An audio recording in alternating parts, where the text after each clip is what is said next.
All right.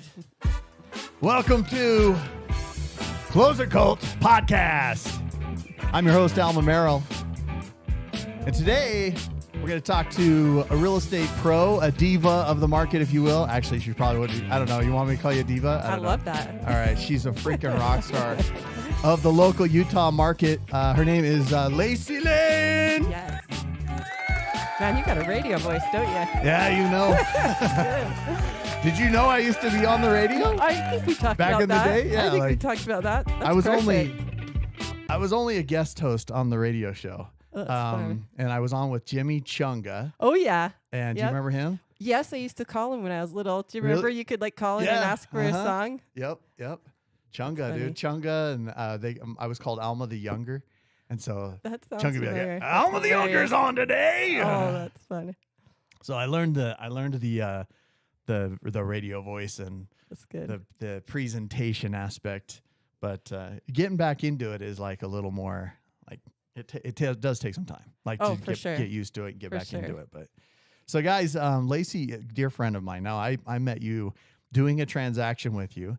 It was a mother effer of a transaction. Absolutely top two worst. Yeah, worst. Definitely top two worst transactions of my life. But fortunately, I met Lacey and your awesome husband, Ethan. Yep. And that was worth it, man. I would do 20 more of those dumb transactions just to have you guys in my that was life. Seriously so painful. How we pulled that off is like, well, we almost didn't, and then we did, and then we almost didn't. Yep, it's true. It's true. It was wild. But the funniest thing about that transaction, we get under contract, then we go out of contract, and then we go back under contract again, together again, and then we go out of contract, and then the buyer comes, my client, who's the buyer, because it was your listing, he goes, we do want to buy that place. And I'm like, what the F, dude? Like, how many times are we going to do this? And when I'm I like, see your number come up on my phone, I was like, putting it to voicemail. What is he going to do now? Screw this guy. What's this guy want? Well, what was so funny is like you and I had these conversations like, hey, I'm like, hey, please, like if he goes through with this, he's cash, he's ready to rock, like it would have been a quick closing, but it probably, what do you think? It was like maybe 6 weeks out. Yeah. So something like that. It was like 60 days or something like that before we actually closed on it. And Alma and my husband did about 30 projects in the house get it to close. Dude, I have never done that in my entire career. But this guy, he was so freaking picky, and our resources were so limited because the market was so nuts. Yeah. Me and Ethan went over, and he had this massive punch list of stuff for us to do on the house, like tighten the changing faucets. Yeah, and it was like tighten the cabinet door and like all this little tiny picky stuff. And it was a pain in the butt. And the tile coming off the Okay. So we finish up everything. Everything's done. Like Ethan and I had done all this crap, and then who leaned on the counter? You opened one of the cabinet doors and shut it, and the tile off the back of the island fell off and broke 2 tiles. No, it was 3 tiles. Was it 3? It was 3. And thank God there was tiles in the garage, because we were like, what are we gonna do? But you had to do the walkthrough without the tile, and I can't remember. We just said. They were like, they weren't. Yeah, I told the buyer, I'm like, yeah, they were broken. I didn't tell him you broke it. I was not going to tell him that we freaking broke them. I was not going to tell him that we closed the door on the dumb island and they all fell off. Yeah, I was like, we are the worst luck together. Like, we should never hang out, because like, getting a car wreck, like freaking. Something crazy. Yeah. You're like, no, we are not hanging out. We are not being friends. Like, yeah. It was awesome. But fast forward, nothing else is broken. Right, so far. I don't know. And we've spent some pretty good time together, and we've done game nights at your house and stuff like that. Super fun. Yeah. Yeah. All my guy friends, night, rather. All my guy friends become better friends with my husband anyway. It's kind of annoying. We text all the time. Yeah. Me and Ethan are always texting each other. It sucks. I'm like, hey, come on, guys. He's like, we like your husband better. Yeah. He's like, I can hang too. I can hang. Seriously. That's true though. So you do real estate, obviously. So that's obviously, this is Clozer Cult, Yeah, that's why I'm here. So we talk about closer shit. Yeah. And I'm glad to have you on. Thank you. It's been really impressive to watch your business just skyrocket over the last few years. Yeah. We were just talking about how the market has shifted and changed, and how Lacey was saying, tell me about this agent you just talked to had like 22 listings or so something. I have an agent friend, and they sell a lot every year, but they have like 22 listings, and they only had 2 showings in a matter of 2 weeks. Wow. It's That's just nuts. Unreal. Yeah. And I was telling you, I just had my first open house where no one showed up. Wow. Not one. That's wild, huh? Yeah. It's weird. Yeah. It's hard to explain to people that have heard about the previous market, and it's almost like you're like, hey, look, you got to prove your point, or they're thinking you're not, doing your job. Right. Yep. So yeah, it's true. Well, what's wild about it too is that, like, I've been telling agents, like, okay, if you want 8 closings a month, you got to have like 30 listings on market. And it's like, we're going to start to get into that market where listings, like inventory. That's what's going to win the market. If you have the listings, you also will control the buyers. Yeah. And the reason for that is because if you have the inventory, then the buyers are going to buy with you. The sellers are going to sell and buy with you. And then you build that business, and you have that spider web of business. Exactly. Most of my business comes from repeat and referral business. Right. Like 90% of it. Right. You do things a little different, but whatever works, for people. But a lot of mine just fall in my lap because, Yeah, and I only have about probably 50% of my business is repeat referral business. Mm-hmm. I could probably do more if I worked that a little bit harder. But tell me, and I'll throw in a little plug. You're really good to work with. And so it was a pleasure to work with you. You're so good to deal with and communicate with and negotiate with. Just work hard. I always have my phone by me. Yeah. I bust my butt for clients. And tell me about how you've operated your repeat referral business. Mostly just going above and beyond. And then a big one for me is always answering my phone. It's a up and down emotion that people go through. Like when people are buying or selling, I'm like, do you like roller coasters? If they've never bought one, because you're about to go on one. Right. Yeah. And so it's super emotional. And when people have questions, they want answers. So I'm very quick to respond. Me and Ethan always have our phones with us like 24/7 because he's in sales also on vacation. It just is what it is. But I value that for my clients to be responsive. So I think that's a big one for my clients is they do feel like I want to treat them like they're my only client, even if I am slammed, because that's how people want to feel, because it's the biggest purchase or, biggest, transaction they'll ever do in their life for most people. So they just want to feel taken care of. Yeah. And it feels like you really enjoy your business. Absolutely. Right? Yeah. I love what I do. I got into sales. One of my my first sales job was 17 years old, and I sold gym memberships. Oh, nice. And then where at? Gold's Gym? Previous, yeah. Well, I guess it was probably Vasa. Was it? Gosh, I'm almost 40 Which now, one? and I was 17 then. Which America Fork. Okay, America. So that was Gold's back then. Yeah, was it? It was Gold's. Yep. Okay. So then right after that, I got into selling fitness equipment to gyms, and I was young, like 18. Like Icon equipment or what? Yeah. Well, a lot of, Nautilus and Precor, the big expensive stuff that they carry at the gyms. Okay. So, but it was owned by the grandson of the Smith's food chain. And for some reason, I showed up to work and they had just shut the doors.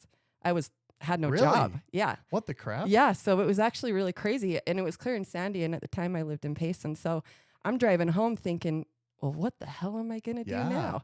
Totally. And I had a resume in my glove box, and I'm on the freeway, and a Ford truck, sign is all lit up. And I'm like, well, I like Ford trucks and I can sell. So on the way home, I just pulled off the freeway and go inside. And I asked the secretary for the sales manager, and he comes down, and he's this real gruff, car guy. And he's like, I'm here to apply to sell trucks. And which dealership was this at? Where? Kengar Ford in America Fork. Okay, Kengar And he's Ford. like, you want to what?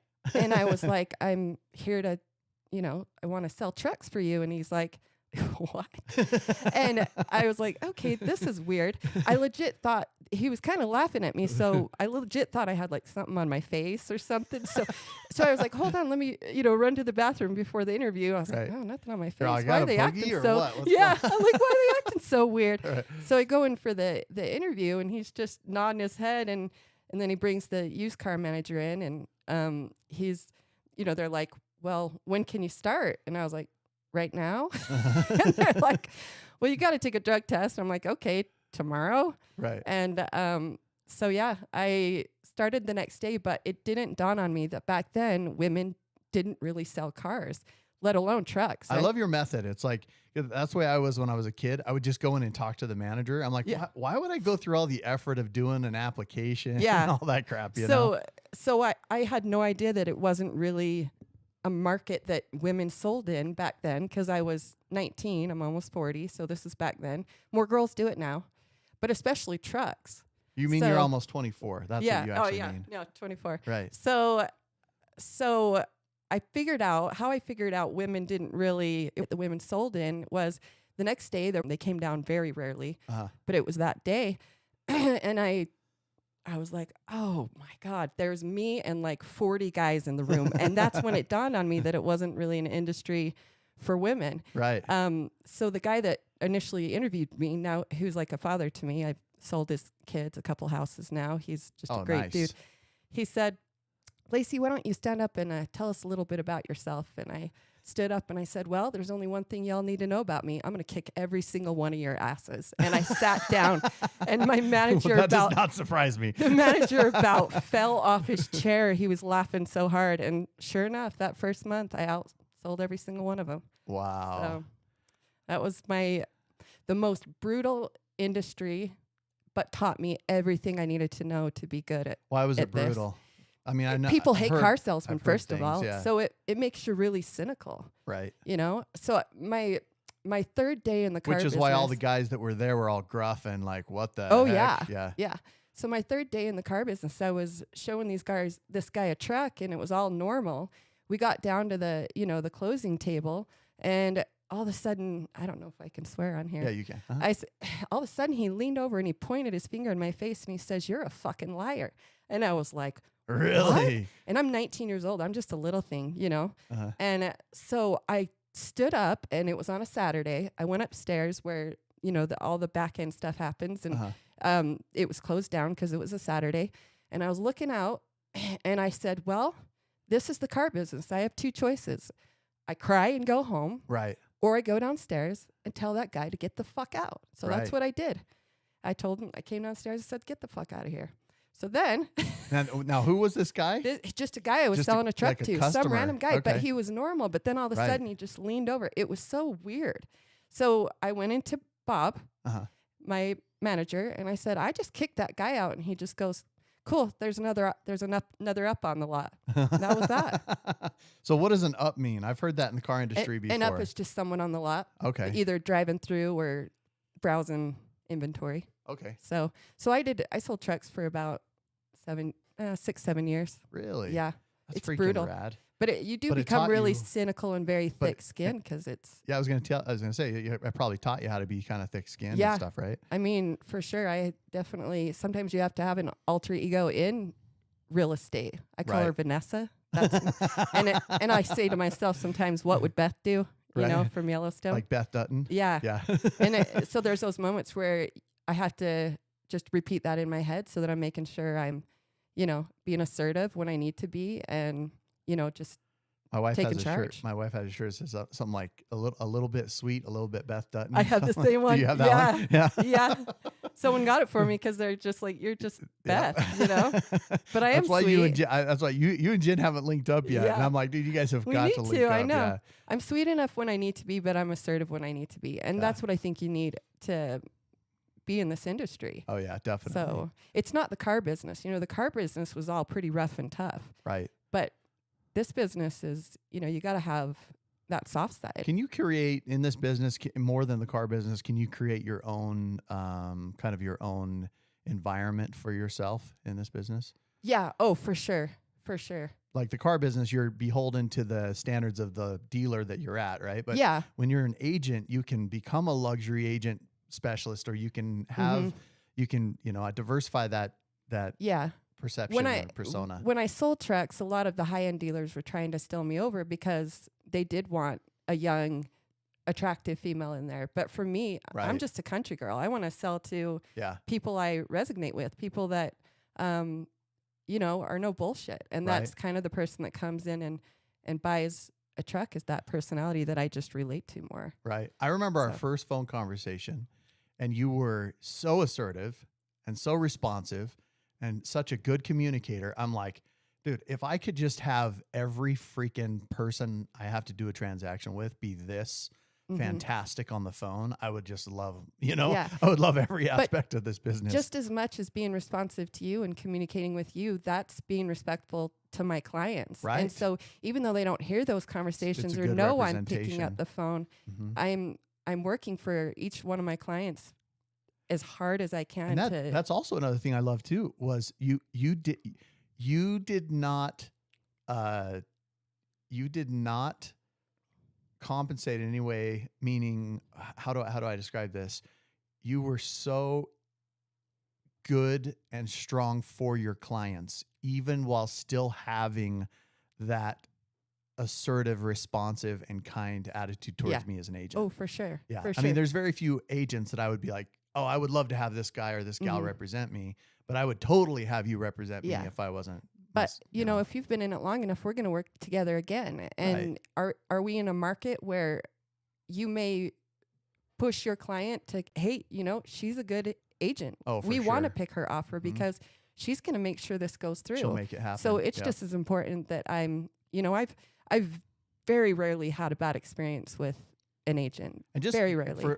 For those agents out there that are newer, they've come from another industry like cars or whatever, remember that it's so important to have great, strong, and kind communications with the other agent. Otherwise, you're going to see massive issues all throughout, ripples throughout. If you can come up front as being really kind, considerate, caring, responsive to the other agents, you'll start to see I've had results. Very few, and it's actually most of the time with women agents, like maybe kind of like that are rude. Yeah, I mean, we're talking rarely, right? But I've never had it's always been with women. Maybe that competitiveness between women or whatever. And I've blatantly said, hey, we're in this together. Right. This is me and you on a team here. Right. Of course we represent our clients and we do what's best for them, but we're both trying to do the same thing here. We're both trying to close this deal. So, like when we were going through what we went through in the in and out, I don't think if it were the two of us that it would have closed. I think if it were mostly anyone else, it might not have. No, but the same to you. Well, you were willing to put up with my bullshit. I was willing to put up with yours. For sure. For sure. And we did a great job negotiating and pushing through the deal. And then it was like, I got to keep these people in my life. Like, for sure. I got to keep you and Ethan in my life. Some of my very best friends now are real estate agents. Really? Yeah. We talk all the time and, give each other advice and help each other out when we may not know the answer. And it's a community if you do it right. Oh yeah, but I don't have an ego. I just want to, And what company are you with right now? Realty Path. You're with Realty Path. I was originally with Keller Williams for a very short time, but it wasn't my style. Okay. So I didn't do that. I wasn't with them. You seem to be. So Realty Path's a pretty pretty minimal fees and all that stuff, right? Yeah. And I'm kind of a lone wolf. Right. And you don't need the motivation. I don't. And Keller Williams. Sorry, did I say Ken Garf when I said the brokerage? No, you said Keller Williams. Okay. Yeah. So Keller Williams, I think is great for some people. Some people love the community and things like that, and they love all that goes into that. But for me, I just, I'm like a lone wolf. Right. I make plans with friends sometimes, and then when you have to go, you're like, I just want to stay home. So I just kind of like just to be alone sometimes, and so that I don't really necessarily need that community. I'm self-motivated. And let's talk about a little bit about your life integration in your business, because you've really integrated your business with your life. You've erased a lot of those lines that people put on things for business. I think that's really smart. I've heard some people say before, I can't remember who said it, some motivational speaker, but he said, you won't even know the difference between business and pleasure if you run your business right. Yeah. Well, I think just genuinely working for yourself Mm-hmm. makes me happy. Right. You know, just not having someone to answer to. Right. But, you know, I have my personal training business I do in the morning. That's and right. it's like, Let's that's put a plug in for that one. Yeah, What is that? It's, I'm out in San Quinn now. I was in Okay. Orem for 15 years. It's called Lace 'em Up Fitness. So Lace 'em up. I do boot camps.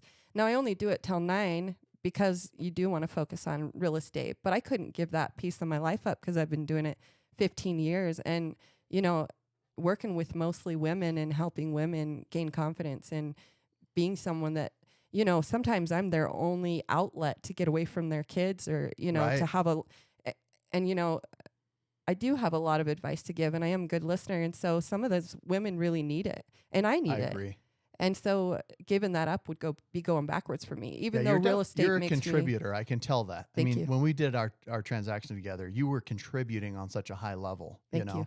and I knew it was it was just the right thing to do. Right. Right. So I definitely, you know, need that piece of my life. And so real estate, it's like, I think this is a good example. That same guy, I keep going back to this guy, Bob Morgan, but obviously he left such an impression on my life. But Yeah. The car business started to just make me so cynical. And just, I remember this couple sat down and I got to the closing table and at some point they said, well, we need to pray about it. And I said, God doesn't care what kind of car you drive. And the woman started crying. And in that moment, I was like, this isn't me. Like this, I mean, it is, but it's not. I'm not a mean person. And it just, the way it came out was so mean. You're being a bitch. Yeah. Yeah. And I was like, this isn't working for me. And at the time, they were talking about putting me in the finance, as a finance manager. And even a bad one makes 6 figures. And this was back then too. And I was young for that. Right. And so that was something that I was very proud of that they were considering. But I wanted to start my personal training business. And there were moments where I was just like, I need to get out of this business. It's making me too hard. And I don't want to be hard. You know what I mean? Yeah. That's not, you know, you can be assertive, but not hard. I mean, that's not really, and you've been you've done like sculpting competitions and stuff, so right? Bodybuilding. Well, figure competing and bikini competing. So Cool. I was a coach too. So I remember we were in the lobby and I was trying to decide what I was going to do because I wanted to start this training business. And then they were, you know, put me in this position. And Bob says, you know, I don't want to lose you. You're one of my best salespeople. But if you do what you love, you'll never work another day in your life. And we've all heard that. And it's truth. Right. So I left the car business and I started my business. And I have loved but I did miss sales. I needed to do real estate. And real you've done estate personal training for how long now? 15 years. Okay, cool. Yeah, coached, you know, nutrition, all of it. And, you know, real estate makes me more money. Right. And it fits me. It's definitely for me, but I could it's not flexible give that enough you can adjust to both things, absolutely. Right? So it's just early morning. Right. So and it's you integrate. Are you traditionally an early riser or what's your schedule absolutely. like? And Ethan would sleep till 12 if I'd let him. Really? Yeah. I don't remember the last time I saw the back of my eyelids after 7:30. That's Really? It's just What's your schedule like? So for most of the women out there, because you're a mom too. I'm a mom, and that's the deal. Is the other thing is I don't go into an office right now. Right. And I know that that's going to be in my future when my 3-year-old's in kindergarten, and I can do that because I know I can build my business if I have more of that focus. Right. But our deal when we decided to have kids is Ethan's like, I'll be the breadwinner. I don't want her to go in daycare. So you do what you can with whatever. Yeah. You know, he watches the girls and gets my oldest to school in the morning when I'm training. Nice. And then he's in an office all day providing for our family. So I kind of have to balance being a mother. And do you know how many times I've ran in a closet and shut the door to negotiate? To take a deal and get a deal done? To get a deal done, or, you know, went outside and, you know, shut the door because I've got a screaming 3-year-old. Your younger one's similar to my younger one. Oh, she's fire, man. Yeah. So if you see me outside, you know, my house pacing. Have you seen that meme? It's like the seagull with its paste in the snow. That's how I sell. I'll be walking up and down the street. So if you see me outside with no shoes on in the winter, it's because I had to bounce out of my house real quick because my 3-year-old was screaming and I had to take a phone call. So, That's but I awesome. make it happen, man. Oh yeah. It's just, I mean, yeah. Well, and I think people respect that. It used to be in my business where I would be like, girls, be quiet. You know, they're making noise and stuff. Stop it. Knock it off. I'm trying to take a call. And I would get really frustrated. now I'm just like, I'll duck into another room. Even if they hear me in the background, I'm like, look, it's just what it is. You know, like Yeah. I'm not going to pretend that I'm like sitting in some cushy office all day long, Yeah. you know? Oh, I've pretended. Have you? Yeah. Sure. But I just like, it's like, I've less and less, I've become to where I'm like, it doesn't really matter. Everybody has a family. Everybody has, you know, little kids in their I probably life. have to get more to that, but you know, I haven't been doing it as long as you have. I still want to seem super professional. So yeah, I'm just like, man, it doesn't matter if they hear them in the background or they're whatever. And a lot of people, I think they find me more down to earth if they know that you know, more relatable for sure. And people do want to feel that. Yeah. So, and so so what's your Insta and your Facebook and all that for people who want to find you for like Lacey Lynn, LACEYLYNN, and then Lacey Lynn Fit Realtor. Okay, cool. So I've kind of branded the fitness in with you blended it, the real estate, because, you know, I mean, also I get clients from my other business, you know, I get a lot of clients from Ethan's business because he does homeowners insurance, you know, and other insurance. So I get business from him. So, you know, it kind of bounce off of each other. Now, can I ask you to be a little vulnerable right now? Absolutely. So tell me about kind of how you met Ethan and how you guys kind of fell in love. Cause I know you told me the story, but. Oh man, I hope I can do this quick. So, and he'll deny some of this. The only thing he'll deny is that he never officially asked me out.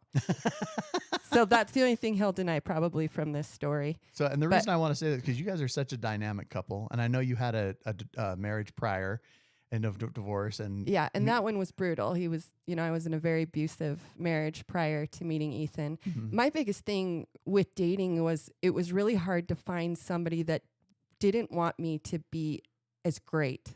They always wanted me to be less than. Right. Because you're a handful and a strong woman. Right. And so most men, you know, when they started to like you, you could be beautiful and you could be sexy and you could be all the things. But when they fell in love with you, that intimidated them and brought up their own insecurities. So my biggest battle, jealousies and stuff. Yeah. And Ethan's one of the most confident, chill dudes I've ever met. He's so cool. I needed somebody that didn't hold me down. I needed someone that everything that Lacey Lynn was, he thought was great. Right. And so my biggest problem with dating, and before I met Ethan, I was like, no, I'm done. Yeah. I'm sick of not being the best version of myself because these men are insecure. Right. You know, that's not my problem. Right. My problem, what I need to do is be the best version of myself, or I'm not honoring who I am. Right. And you start to fade. I remember actually when I first married Jennifer, and she's beautiful and used to do modeling and acting and stuff like that. And I remember feeling like inferior, you know, or I would get jealous, you know, and I've just learned throughout time to not have any jealousy in my life. And it was steps I took intentionally to learn how to be confident and comfortable with my woman's power. Absolutely. And that was your problem. And that is these men's problem. That's something they have to work on. It's not, I don't need to be less than because they don't want to work on that. Right. Exactly. So I'll try to make this quick. So when I met Ethan, I had just got a gym membership at Vasa, and he was talking to this girl. I didn't notice him, but I walked in and he's like, "Who is that?" Does he know that you didn't notice him? Oh yeah, I tell this story so often. I didn't notice. It's hilarious. I didn't notice him. I was just like, whatever. Because, you know, also I was sick of dating the guys at the gym. I was like, because that's mostly where I met men was the gym, and I was just kind of over it. So, you know, my ex-husband, he was a big bodybuilder. You know, it just didn't work out so well. So I wasn't willing to put myself in a position, you know, a lot of bodybuilders do steroids, and there's a lot of behavioral issues that come along with that. And I was just not willing to be a part of that anymore. So, he asked the girl, "Who is that?" And she's like, "Oh, that's my old posing coach," because I used to also do posing. Oh, yeah, yeah. And he's like, "Well, go see if she's got a boyfriend." And go see. Yeah. And so she comes over, and I had just broken up with a man I was very in love with, but I knew that didn't serve what I needed. And I had to break up with him because, again, he was another guy that wanted to make shut me down less. Your power. And the more I gave and the more I gave, the more he took, and the more he, you know, so for me, for just to pause real quick, guys, this is critical. Listen to this. Okay. A woman's very first power, not her number one, her very first power, usually the first power that's seen, the first power that's recognized, the first power that's reacted upon. A woman's first power is her beauty. I learned that from my wife. And I'm like, it is so important for people to realize that is a power and it's the first one. And I love it. And and Ethan's been the first guy who's actually never made me feel guilty for it. Right. And so I would rather be single than to just feel guilty all the time for working hard to look a certain way or being pretty or putting on red lipstick or getting all dolled up. You know, Ethan always has said, never ask a woman when she's all dolled up, why are you going out looking so fancy? Or why are you you know, like be thankful that she's you're dolled taking up, that from that woman, and it's awful. But so she came over and I was like, oh yeah, just my heart's broke. I had to break up with someone that wasn't good for me. You know, blah, blah, blah. Well, she tells him and he's like, I don't give a shit. So he comes over, hits on me, and I straight up looked out from underneath my hat, looked at him, and I said, I'm not interested. And I went back to freaking kidding me.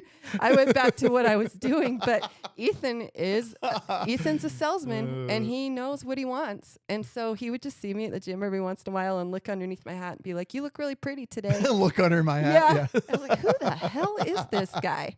So every once in a while he'd Facebook message me and talk to me. So my house cleaner cleaned his office randomly. And she's like, I want to hook you up with this girl. I think you guys would be perfect together. Really? So that was in January that he first talked to me, and this was in March. And so he's like, well, I'm really picky. Show me a picture. And so she did. And he's like, wait a minute. If you can get that girl to go out with me, I've been hitting on her. You know, he didn't say hitting on me because he'll say he never blatantly asked me out. Right. So she says the same thing to me. And I was like, show me a picture. And I was like, nope. Did you know who he was right when you saw him? In fact, when she was talking to me, he was behind me at this time. He was behind me at the gym working out. Okay. And I was like, that guy's a tool. No way. And I thought he looked like a city boy too, like kind of the prissy city boy, in which he can build and fix. And anything. You're pretty edgy girl. I mean, like, and you have a good kind of mix of being edgy, being extremely feminine, and being really strong. Yeah. And those are things I value. Yeah. So for a guy to keep up with that it's quite a tall order. I was never mean to him. I just was blunt because I knew what I wanted, and I didn't think that he was going to be any part of that. Right. But I would talk to him on FaceTime or like Facebook and stuff like that. So, I didn't go out with him then. So that was March. Like, he'd talk to me every once in a while. Well, come clear in October, I had tickets to Luke Bryan and nobody would go with me. I'm not kidding you. I got ditched last minute. People were busy. I asked like 5 guys. By like a date or something? Yeah, by a date. He's like, my grandma's died. And I was like, but did she? But did she really? Yeah, right. Honestly, he may not have been able to handle you at a Luke Bryan country concert with your boots and your shorts and your... Maybe not. And oh man. So come to find out later in life, he's a liberal, and that would have never worked. So I had no one to go with, and I was with my clients at the gym, and I was like, well, let's just see who hit on me last. And so that big shooting in Las Vegas had just happened. So I didn't want to go with a girl. I wanted to go with a guy, Right. Because it was just a weird time. So it was weird, wasn't it? At like concerts and events and stuff. So I was like, I'll just see who hit on me last. And it was Ethan. And so I asked him. You're like, let me go through my DMs and see who the last guy was, because he's the lucky one. I was literally teasing with my clients. I can't believe I'm going out with this guy. I'm that desperate. And he's a good looking guy. That's not the problem. It's just I didn't think that it was my style or what I wanted. And honestly, I was done. I'm telling you, I was done dating the guy that wanted me to be less than. Right. So we went out, and needless to say, we fell in love very quickly. We were engaged in 7 weeks and married very quickly. We've been together 5 years. And, of course, with anything, there's bumps and bruises. Of course. Like with you guys have been married for quite some time. Yeah, we're coming up on 10 years this year. Yeah. And I admire the people that have been married a long time. And with that, there comes a lot of forgiveness and letting go of resentment. But when you've been married before and you've dated before, then you have to be with someone that has triggers and has baggage. And you have to work through those. Right. And so that's a painful thing in a relationship where you've had previous, and me being in an abusive marriage and how brutal that was, I had to get a lot of therapy and I had to do a lot of healing and be self-aware and, so that my triggers didn't affect his triggers, Right. But he's rad. He is rad. He's And super you know, cool. it's one thing I've found out, or I've watched about Ethan, as you guys have been together, even for the short amount of time that we've known each other, as you guys have been together, he has refined, evolved, and you've made him more masculine and put him more in his power as a man. I totally agree with that. Yeah. Yeah. He is absolutely the most confident man I've ever dated. Yeah, he's crazy confident. Like I was like, dude, I love being around him because he's such a strong representation of masculinity. A very, very healthy masculinity. And I mean, he's very outspoken. He's in sales too, and he's very political, and he'll say things online that I'm like, dude, you can't say that. and I held back a lot of my opinions, and because I didn't want to lose business, and and he's like, no, this is who I am. Right. And I'd rather lose business and speak my truth. But also he does believe that he will surround himself with like-minded people. Right. But he's also such a nice guy. That's where we'll find the most amount of joy. Yeah, he's a nice guy though. Right. So it's like he can be that way. He's a good chameleon. But totally. but he's a sweetheart. So it's just it's fine. Yeah. It works for him. Oh, so. totally. So yeah, he's such a cool cat. And I love that you guys have done that for each other, that you've created the strength, that he sees you as a powerful entity, a powerful, purpose-driven woman, that he builds you up. You build him up as a man and you support him. And we don't get to see each other a lot because we do work opposite schedules so that our child doesn't go into daycare and he works a lot of hours. And part of what keeps us close is feeding off of each other's success and talking about, what we got going on. And that's awesome. He's just probably one of the most positive people I've ever met. So sometimes he has to pick me up and kind of like, you got this. Keep doing what you're doing. It always works. I've never had to do that for him. He is just such a positive dude. He just totally. I remember the first time I fell in love with Ethan. I know you guys, you're bromance. We're bromance. Dude, I'm telling you.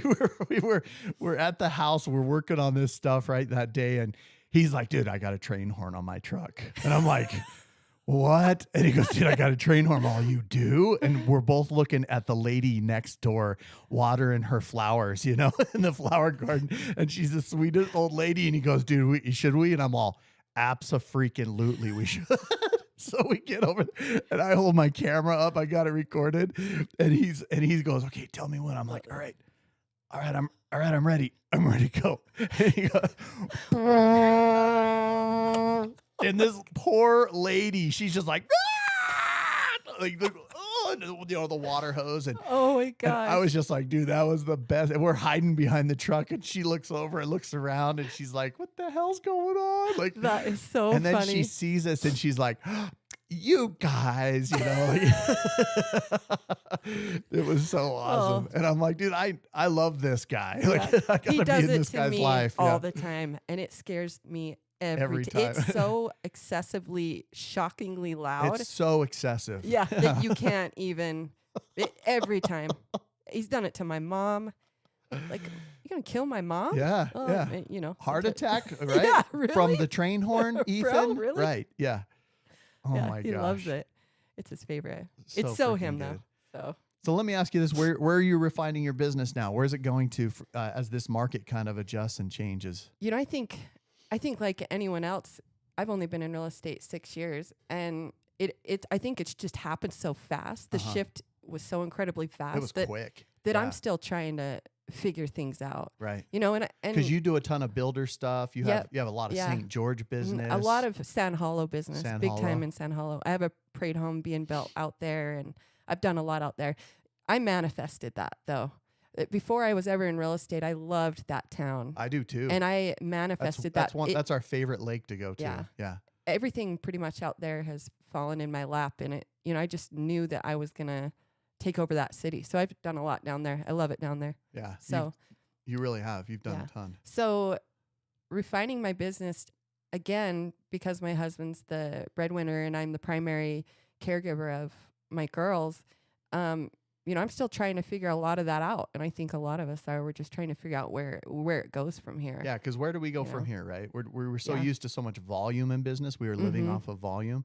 Now it's like, okay, let's refine and go into how can we get investments? You know? How can we invest money? How can we invest other people's money? I think this is also a good time for some of us to maybe learn a different part of, commercial, or maybe get your broker's license or something. Right. I mean, cold calling. Yeah. Right. This can be a good opportunity to extend different, and diversify your abilities. So I've thought about, being coached in commercial and getting more into commercial and, or whatever, maybe get your license in a different state. I mean, it can be a great opportunity to create a bigger business in a different area.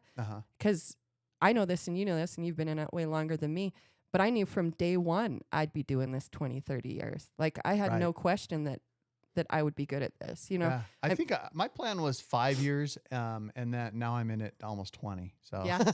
Well, I remember sitting in a sales training at Keller Williams in the very beginning, and there was like 15 people in there, and just listening to everyone talk. Salespeople know good salespeople, right? And there was a guy in the room, and we were kind of looking at each other like we knew that him and I would be killers in this industry. Because And which Keller Williams was that? Which office? The one in Orem. The one in Orem. Yeah, that's great. So was that the new building that they have? Or nope, I was in the previous old building. Yeah. Okay, yeah. So, I think just being hardcore, just keep at it. Right. And we're all, I think, still a lot of us are still trying to figure it out. Show up and put in the work, right? And actually do the activities. Yep.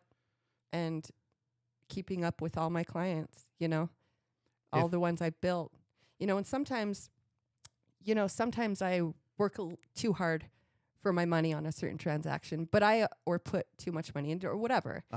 But I always do that knowing my business is a spider web. Every person I close, they're going to tell their friend, and then I'm going to sell them one, and then they're going to tell their friend. And that's how I'm going to build my business. So right now I'm definitely making sure that I've got all my Christmas presents together. I'm going to go deliver to all my previous clients and connecting with them and, just making sure I'm cradling that part of my business, because for me, repeat and referral business is how I've created the amount of volume that I have. And that really does give you, when you have that repeat referral business, that really does give you the freedom that we all desire in this industry, right? Yeah. Because it's easy money. It comes back to you. And then it also enables you to spend more time with your girls, or spend more time with Ethan, or have a date night whenever you want, that type of thing. And that is absolutely why I work so hard for every single one of my clients, is because I know they'll send me their friends. I know they'll send me their family. I know they trust my work ethic. Right. And again, the communication. I think more agents need to understand that with other agents, with your clients, it's making sure you're very accessible. Right. So well, and your hard work is paid off. I want to congratulate you on that amazing new house that you guys just built. That's all Ethan. So. That thing was amazing. It is pretty gorgeous. I love how you've decorated it. Every single room. She gave us a tour the other day when we were up over there for fight night, me and my nephews, and it was like every single room is just gorgeous and perfect and decorated. And I love that. I did have some help for some of the rooms. My biggest Are you client, going to do the 2-story closet like I said? Oh, dude, that'd be so sweet. Yeah, my closet's excessive. He's building one downstairs, a second one for me. But my biggest client is that I do the most amount of transactions with in our building that Parade Home is 4 Chairs Furniture. Oh, yeah. In Linden. Their furniture is amazing. Unreal. That was that table when I walked in. Yes, she did my entryway and the living room, and a lot of the pieces I have are from hers, and then I've decorated. Now say most it again. Of the What's house. it called again? 4 Chairs Furniture. 4 Chairs Furniture. Yep, in Linden, and they do a lot of Parade Homes like design, and Lindy Allen is so freaking talented. Like it's effortless. So they're a really cool client. So she did part of my house, and then I decorated. My mom was a single mom. I was raised by a single mom, and she was a badass, and she was in interior design. So a lot of what I do was learned from her. Okay. So that's freaking awesome. Kind of looks like a model home all the time. It looks so good. Yeah. I was like, I oh value my gosh, that. this place. And I'm like, You do this with kids? Yeah, no, I value like a really clean house. Yeah. You know, my client earlier, I have a client in Alpine that I've trained for 15 years at her home. And she says, personal training. And she says, Lacey just does so much better going a million miles an hour with her hair on fire. Right. So if I'm not, you know, as busy as I would like to be, I definitely just keep moving. So like my house is spotless. So like every night. I would say that like the way that, you know, because a lot of people are like, oh, how did she get from 0 to this? But hearing your story was really fun because it's like you just walked up on a lot. And, you know, or before that you were selling fitness equipment, but it's like you walked up, you know, your main sales experience was probably off of that car dealership, right? Oh, absolutely. So, I mean, the hardest. Yeah. You know, and then you walked up, you made it work, you made it happen. And if some of you are wondering, how do I get from that to that? That's it. Go work every single day and work hard and try to get things done and make calls and talk to more people, right? I mean, I fully have no doubt that whatever I do, I will be the best at it. Like I try to handle, you know, do I sound arrogant or confident? It's confidence. And I believe in it, that no matter what I do, I'll do. I remember, so I was a fitness model for a long time, a lot of magazines, and I was a sponsored athlete by a company out of New York. And I remember I was sitting on the couch one day and I was looking at pictures and there was a local fitness model. I'm going to butcher her last name. We've talked about this, her and I. Her name's Kathleen Tesori. Okay. And I saw a picture of her and I was like, I could do that. I need to do that. And I've always been into fitness. But that moment I got right off the couch. I'd kind of let myself go slightly being in the car business. And I just got right off the couch, hit the gym, and then just hit it hard. And then I'm a queen of manifesting. I truly believe I do it so naturally. Things just fall in my lap. I was asked to. And how do you do that? Do you like write it down? Do you have goal boards, dream I don't know. any of that stuff? I can't explain it. I just know. I just trust. I just believe whatever I want is mine. You see it, feel it, hear it before it's tangibly in your hand. I've done it so naturally without questioning that I think it just kind of just starts flowing for me. So I was invited to do MissBodybuilding.com, which was a bikini competition prior to when the MPC entered that division into the MPC, the bikini division. And I went out to that and I won it. And then that got sponsors interested in me. Was that your first competition? Yeah. You won your first competition? And that's a pretty big competition, right? It was pretty big, but it was before bikini, and now, you know, they all pose a certain way. And I remember all of us were kind of looking at each other like, what are we doing here? Like, but so after that, I remember getting, you know, having sponsors, you know, try to talk to me. And I remember negotiating my sponsorship contract on my lot. Oh, wow. Again, pacing back and forth. Right.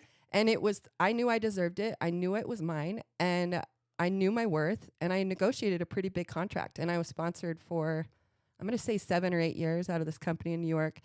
Flew everywhere, got to travel Germany, you know, the Olympia, the Arnold. I competed at the Arnold. Wow. Yeah,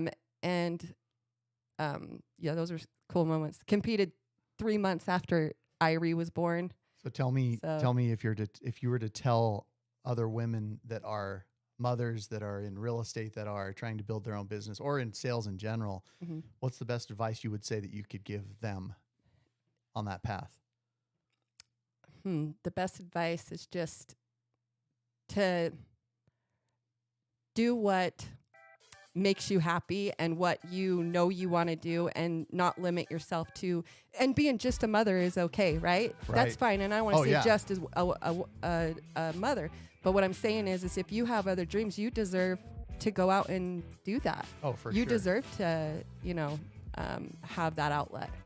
And sometimes I think we've lost a little of that in our culture in general. Oh, for sure. In Utah. Lacey, you rock. Oh, thank you. Thank you so much. Thanks for having me. Thank you so much for being on. Guys, hope you enjoyed this episode of Clozer Cult Podcast. Hit us up on YouTube, Facebook, Instagram.